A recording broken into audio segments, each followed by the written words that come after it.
Hey, everybody, this is Zach with Luck of the Draw. Welcome back to the Luck of the Draw Outdoors podcast. Very excited to be back. It is August already here in 2026, and this is season two. And today we're joined by none other than co founder and Mr. Olympia himself, No, no, I won't Kyle go that far. Farnsworth. Won't go that far, but what's up? How uh, you doing? Good, good. How's your weekend going? Good. Just busy, Yeah. mowing grass, starting to shoot my bow, getting Yep. ready for all that stuff. So just living the dream, 6 feet above ground. Yeah, yeah, and you had not too long ago a relocation, correct? So you're more in what I would consider a hunting world versus where you were living prior. I mean, we about a year ago moved back up to Georgia, but there was hunting down there, but I wouldn't, it's more, it's Florida. So, Yeah, but smaller deer. yep, that and then, but yeah, just good to be home and just have four seasons as opposed to just hot and hotter and even hotter than that in Florida. So So you're telling me you missed the snow? I'd rather be see snow than hot and humid of Huh? 100. Yes, Well, that's fair. I mean, you spent for sure. 16 pro seasons dealing with that. So yeah, so I've spent my weekend actually over the past couple days getting prepared for the season. But before we jump into how things are looking for us so far, here on the first episode of season two, how'd last year go for you? I know I've got some footage that'll be coming out this fall. Um, and I see a nice European there. Um, how'd your season end up? Didn't get anything. I didn't have much, and I wasn't able to go to Missouri or Kentucky like I usually do. So I've had a little spot here in Georgia. I had a nice buck come up on me when I was unhooking my bow from the hook. The hook made a noise, it twanged, and he looked up at me and just skirted around and never saw him again. Um, that was my only one shot on a decent deer. All the other ones were either little babies or just too far away to see. But it's part of it, and then getting some good deer in that same spot right now on camera. So pretty excited for season to start up in probably about 5 weeks. Yeah, yeah. No, I've put a lot of your hunts together and usually I'm drooling looking at these deer that you're seeing, between all the places you've been fortunate enough to go. And it's kind of I mean, I always want you to be successful as an outdoorsman and as a partner, but it's kind of nice to hear that other people have the same run of bad luck as I've seemed to have for, I don't know, it seemed like forever. It's just you're mid hunt, you finally get something come in, and then before you know it, something happens when you're trying to get a shot off, make a noise, drop something hmm out of your pocket, like that's kind of stuff. So, you are human after all, I guess. Yeah, I mean, like I said, what happens to a lot of people. So it's just part of hunting, and we can prepare as much as we can for the stuff we can control, but little things like that, it's just part of it. And I had a chance to just shoot some does and wasn't able to do that either. But again, I knew that one buck was in there, and there was actually quite a few other bucks that were pretty decent. I was this limited time, so I was really just focused on going after the bucks and not getting a doe. But you know, it was fun. As long as I'm able to get out, you're able to get out in the woods and just enjoy seeing them. And that's what the fun part of where I'm hunting is kind of more suburban. So I have houses I can see, people jogging. So it's a little bit different hunting than I'm used to than being out in the middle of nowhere. But it just shows you can if you're able to find good spots in suburban areas, there can be some gold mines for sure. Oh, definitely, definitely. So that's actually kind of a good segue to how my season went. So the biggest thing for where I live in Michigan is there's about as many hunters as there are deer. So finding land outside of state land is at a premium. And, state land, I'm not going to say it's good or bad. It's there, it's a resource. Utilize it if you don't have other options. But, the guys that have had success out there in you know, state land, I would say, they've kind of picked up on the fact that you really have to dig further into the woods, you know what I mean, in order to really get a good buck. So even if you walked a mile, 2 miles in on state land, a lot of guys are starting to do that now. So I was able to pick up just a small 10-acre parcel of property. And really, I would say half of it is like tall grass. They could bed in it. I've seen them eat in it. And there's a very small portion that's wooded, and that woods buds up to another 20 acres, which buds up to another X amount of land. So, I kind of looked at it as this is right on the edge of city limits. Literally, if you're standing facing the road, the right side is the city, the left side is open land. You don't need an in-town permit, which I did have anyway, just in case. Um, but really, it opened up a lot of doors. And my problem having limited land and not having the greatest of spots is you don't see a lot of deer. You know what I mean? If I Hmm. see a handful of deer over 2 weeks, I mean that's a good day. Um, Fast forward to this past season, and I'm seeing deer all the time. Um, every which direction you could think of, they're coming out of, which kind of created a challenge because you're like, I don't know necessarily what way I should set up. You know what I mean? Should it be facing this way, this way? I can kind of see where they're moving, but then the next day you go out, nothing's changed, and they come from a completely different spot. But we were able to harvest between crop damage and that spot. I think I got one during crop. Jackson, my 8-year-old, he shot his first deer last year. First day of youth weekend here in Michigan. So it was super awesome. We got it on camera. So that one will Awesome. come out this year. That's two of my four kids. This year in September, we're going to bring out Ronan. Um, but I was happy with how much meat we're able to get. And then in November comes around, ruts hit. I had this, I would say my personal record buck start showing up on camera. He would kind of be down in the Scully one day, and then he would come through the small patch of woods other times. And that's when I really got a good look at him. I would say 140 or better, which Hmm. would be, like I said, a record for me. Yeah, that's a good Um, deer. yeah, and unfortunately, I came out I think it was an evening hunt, and I wasn't in there more than an hour, and I was facing one direction, and I hear thump, thump, thump, and I look down, the woods kind of butts up to that field, right? And I look down and there he is, like 20 yards away. The problem is I don't have a shot at that angle I was using a tower blind at the time. Okay. Um, and he ended up circling completely around me and ended up on the neighbor's property. And so, unfortunately, I wasn't able to get an actual shot at him, but I didn't see anybody around town, like in that area, because there's not a lot of hunters over there. I didn't hear anybody bragging. So I'm hoping he made it through the year.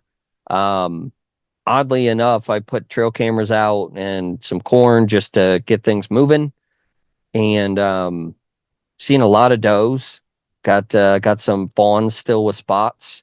Yep. When I was out moving the blind, I actually saw a buck. That'd be a good first buck for my youngest son, but no bucks on camera yet, which is odd. So they must be going just past it in a different direction. You know what I mean? But all in all, last year was a good season, I'd say. Good deal. Yeah, as long as you're also able to get the family involved and have Yeah. them, partake in, hunting and that experience, but, that's something memories that will last a lifetime for sure. Yeah. Yeah. We actually just got my daughter's 9 point back. That was awesome. It's hanging up on the wall in the living room. She gets to show all her friends, Heck and yeah. It really is. That's what makes it special. Zai's itching to get back out. She's been the one that's been hunting with me the longest. But I told her now that the boys are older and they're wanting to go, they got to get their first deer before we go back out, right? We got to try and appropriate time. Make sure everybody gets a shot. Exactly. Exactly. So, hopefully we'll see a lot of them this fall. The kids getting out in the woods with me. So, what's your plans looking like for this year, or how things going for you getting prepared for the season? No, I just took out my bow yesterday. Guy actually got this one fixed. I love it was a monster chill. It's been sitting broke for the past couple, I don't know, probably about 3 years. I've just been too lazy to go get it fixed. And, I have other bows that I enjoy, like shooting as well. But, so I shot it yesterday. It's, getting it tuned back up and everything. So, just getting excited for, in about 5 weeks, I think the season opens up here in Georgia for bow. And, got some, posted some other good pictures again today on our social about some of the deer that are coming into the spot. Really excited. If I can keep those deer in there, get them before they bust out of their bachelor groups. It should be fun. And getting a deer in velvet's pretty cool too. I've only have one. I was very fortunate to get one of those, but it's cool getting them and seeing them in velvet and everything. But yeah, just getting that spot set up, and then you're going to be hopefully head up to Kentucky again and Missouri for sure to take on some of those monsters up there. Yeah. Yeah. No, that sounds exciting. I'm one of those people that is an accidental procrastinator. You know what I mean? You get so Hmm. excited thinking about it that every day until that point is kind of agony. So you're like, I'm just not going to think about it at all. And then next thing you know, It's on top of you. it's August, and it's like, crap, I haven't set out cameras. I Yep. haven't done anything. That's where I caught myself again this year. And every year I'm like, I'm not going to do that. But we Hmm. just picked up the new Tacticam Reveal. I think it's 3.0. So Tacticam, if you take a look at this, come give us a sponsor. But it's been a great camera. I like to get that out, put some corn out, just to kind of see what's around the area. Yeah, for sure. I was able, fortunately, to pick that 10 acres back up. Um, and that blind, it's a 6 foot tower blind, um, which has been really cool. I moved that kind of where the property lines meet. So, like right where the woods really start to get big and the entrance where they're coming through. So hopefully that adjustment will make a difference. And then with how much they move through, I've been strongly debating putting another blind or tower out there, even though it's only 10 acres.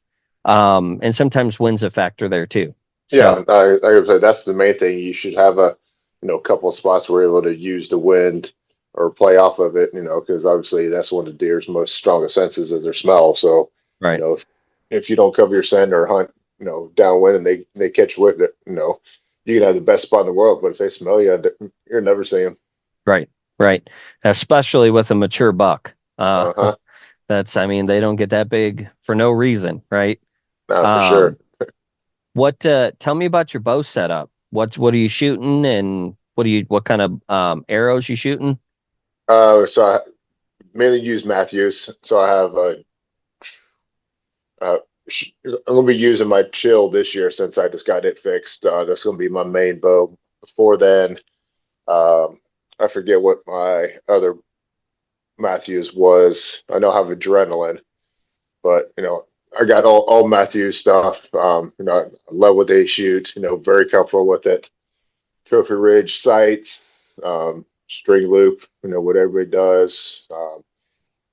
Arrows I've been using are, I think, a 350. I think they were Easton's. So and using what are those broadheads? Oh my goodness, my brain's going blank. That happens when you get old. Um, oh my goodness, I can't believe I can't remember the name of these broadheads. They're retractable. Rage. I Okay, use that's what I was thinking.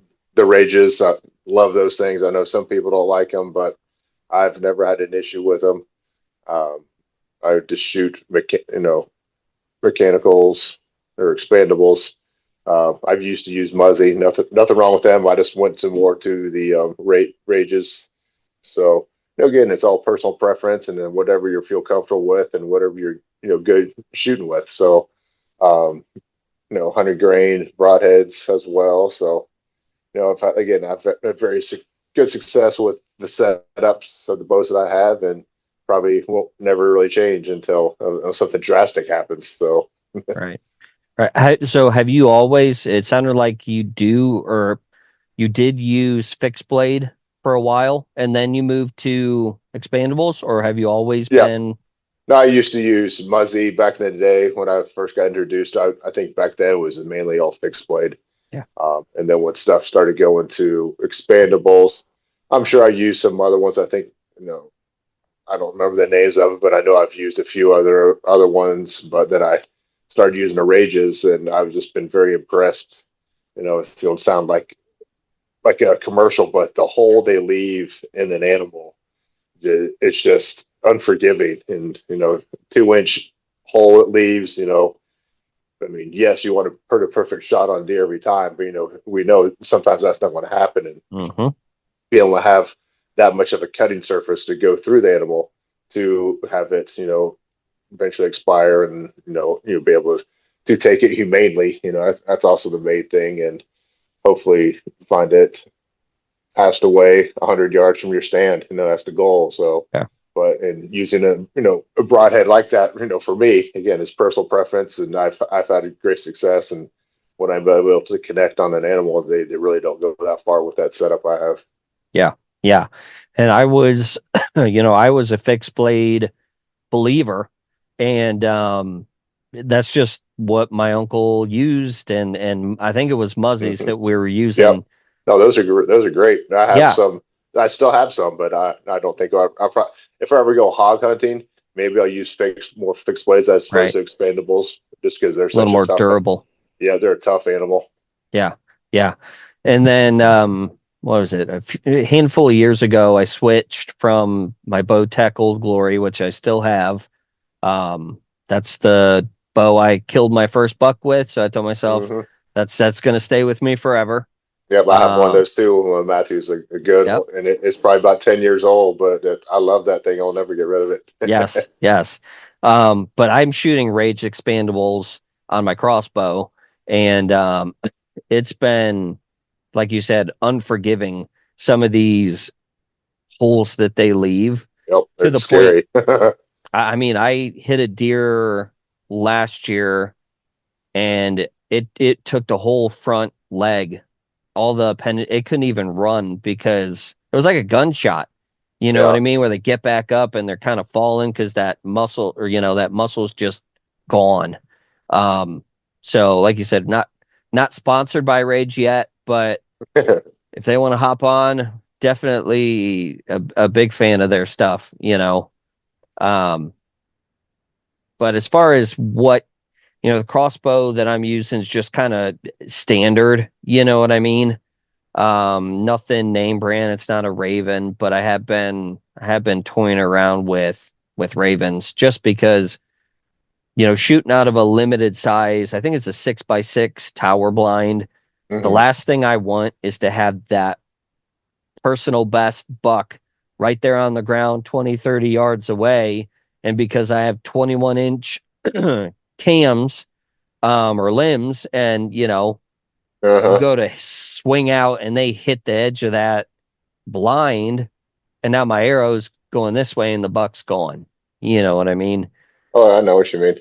So I mean, yeah, Ravens are expensive, but a thinner frame crossbow would definitely be nice. I mean, I know you've been self-filming for a long time. I'm not trying to call you old, No, but I mean, no, I have been. I've been probably close to 15 years now, probably. to I mean, to for a while. to give perspective for those of you who watch, Kyle had footage that was so old They were on mini cassettes, That's right. and I had to get Uh-huh. those puppies converted. I Yep. mean, they're practically antiques, but yeah. Yeah, so I feel like you've definitely got the capabilities and the practice to um self film pretty easily with a compound. I know it's still got to be challenging, I was about to but say, yeah, I was about to say it's still not easy. yeah, yeah. Well, Oh, yeah, because there was a time I don't know if it was my first time I did it, but I know because I've learned from experience. First thing you do if you see a deer, just turn the camera on. And there's one. I remember this time this deer came in. He came in perfect. I was first time when I was filming by myself. I mean it was like this professional show how they come in. yep. I mean perfect. Came right to me square, and I had the camera and I thought I turned it on and I'm following him in. I'm zooming, smoke him, and I get ready to talk and look at it, and it's still not on record. I know Uh, I was cussing. I was so mad, uh-huh. but again, yeah, it's definitely tough because you have to do a lot more, and you have to, like I said, first thing that I do now, as soon as I see a deer, I just turn that camera on, then I'll grab it, and I'll try to I'll have it on wide lens too. So if it does come in, I just Right, hit it and pretty much have hopefully an idea where the deer is going to be walking, and I can right, at least get it on camera, or or see him in a time enough to get up, set up, and follow him. And that's happened a few times, but more times than not, I just have it on wide angle, have an idea where they're going to be coming. As soon as I see it, I'll turn it on, and I see them coming. If they're coming to a spot, I'll kind of zoom in a little bit more to that spot, but I'll keep on that spot. Because it's impossible to follow that deer right, while you're trying to pull that bull back. So I'll right. just pick a spot where I'm hoping they're going to come to.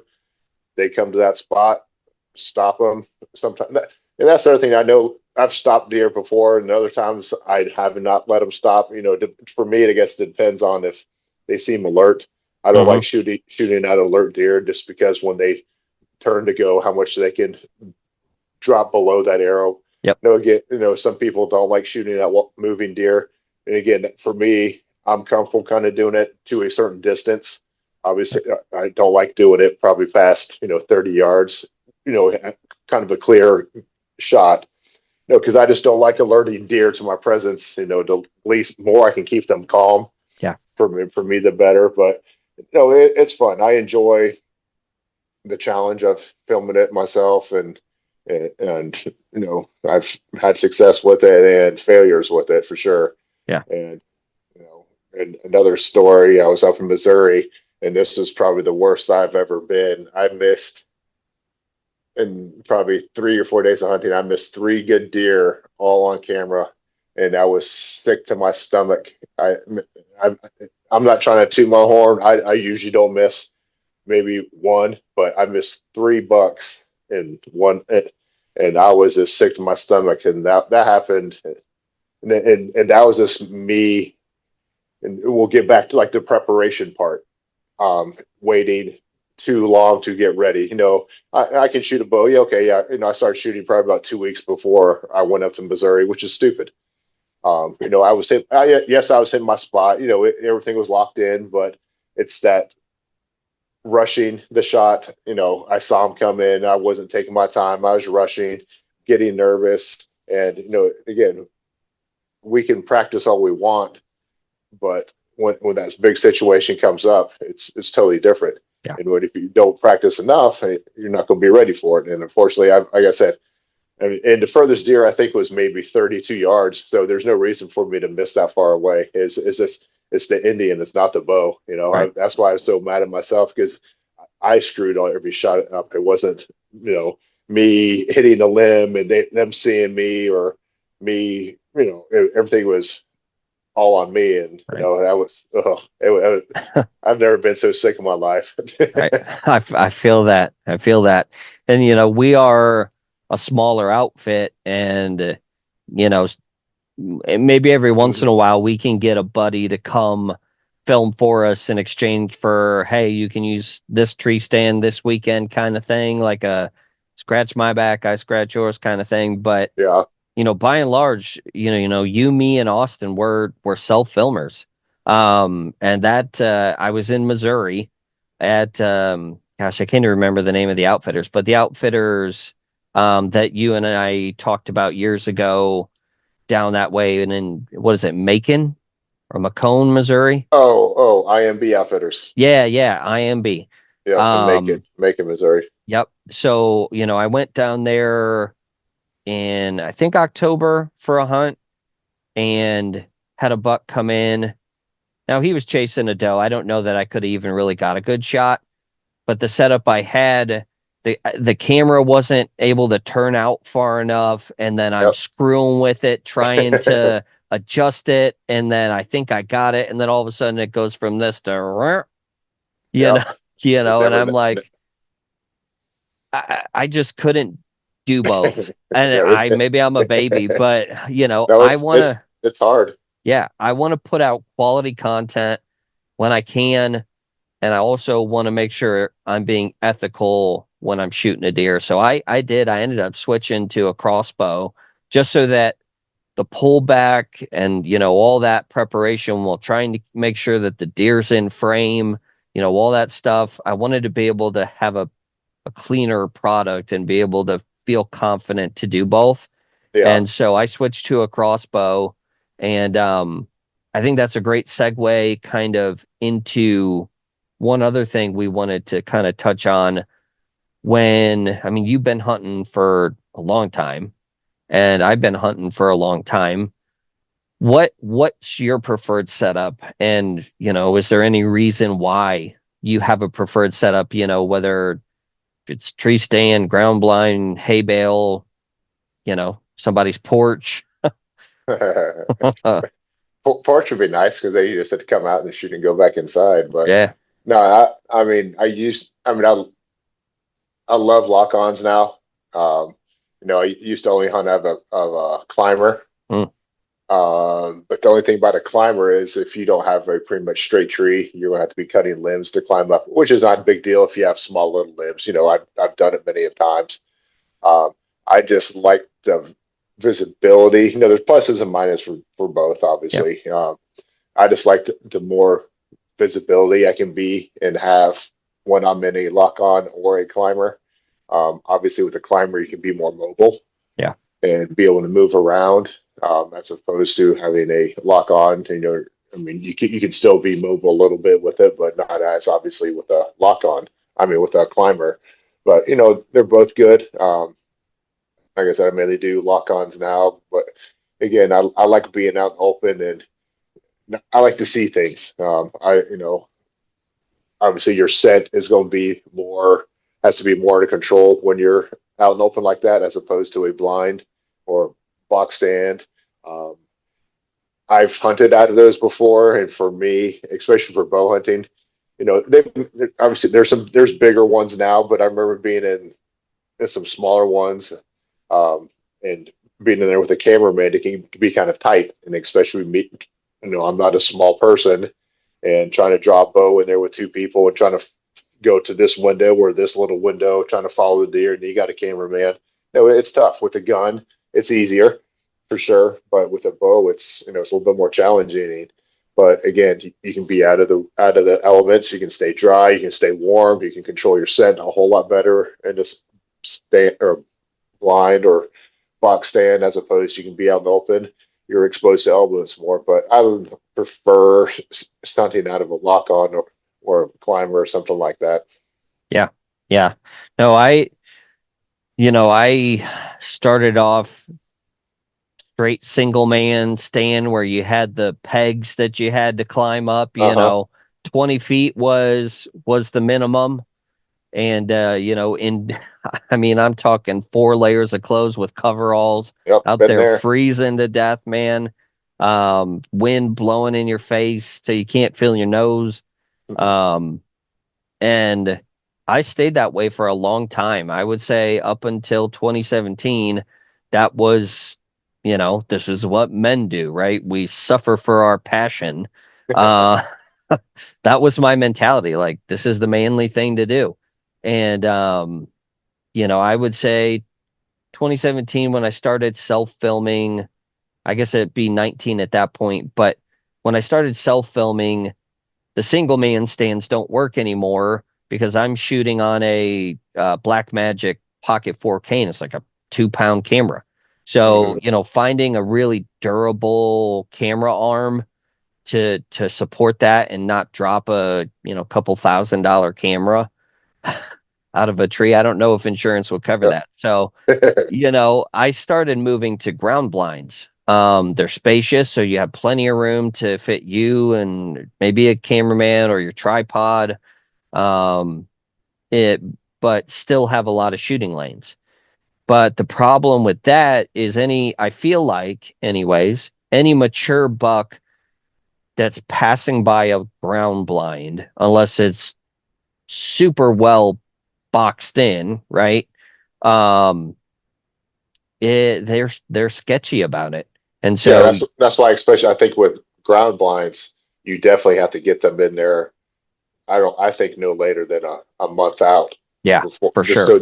just so the deer can get used to them, and you definitely brush them in for sure. Keep it covered up so that yeah, they get used to it and comfortable with it there. But yeah, if you go try to stick one out there, a week before the season, those deer are more likely going to be skittish to that thing or end up going somewhere else for Right, sure.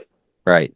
So now, I bought last year like I said, it's a 6x6, 6 foot tower blind.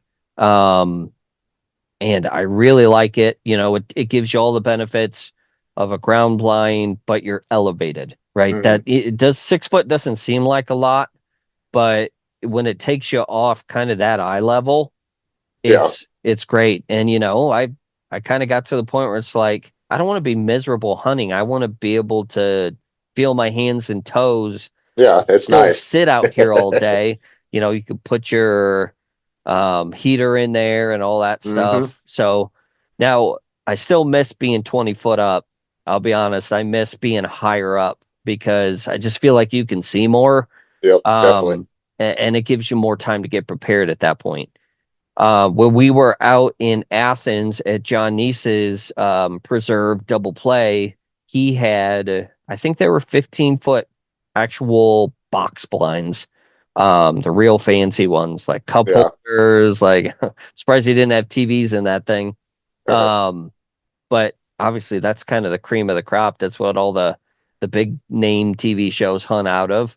But they're not as affordable. So, one day we'll get there, but for now, some sort of tower blind is kind of my setup. I will do a 15-foot double man stand because that still gives you space to have your camera.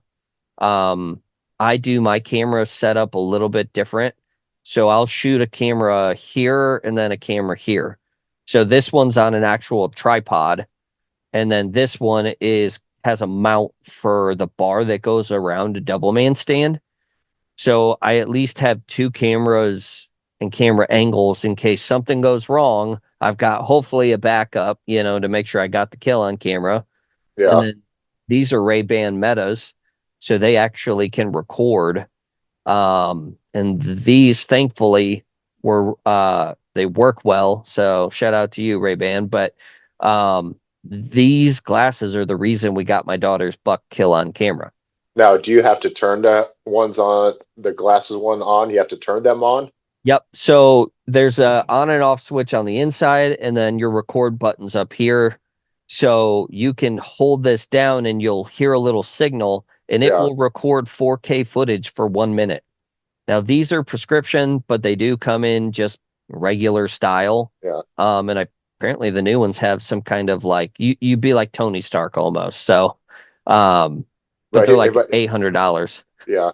But that's just another thing you have to worry about if you have three cameras. So you got to worry about turning this one on. You got to worry about turning the front one on, and that one Right. again, just adding more difficulty to your hunt. I mean, Right. but again, you're trying to get all kinds of different angles, and I guess if you're in a box stand or blind, you have time and Right. be able to do that. But again, you also have to remember to do that too Yeah. within all the excitement of seeing the deer come in and trying to get set up, get your gun, this and that.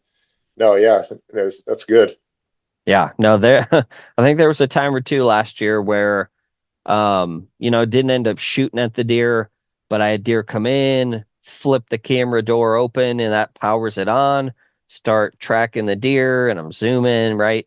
And it goes away. I go back to watch it, and I'm like, oh crap, I didn't turn that on. So, but so we're about at 30.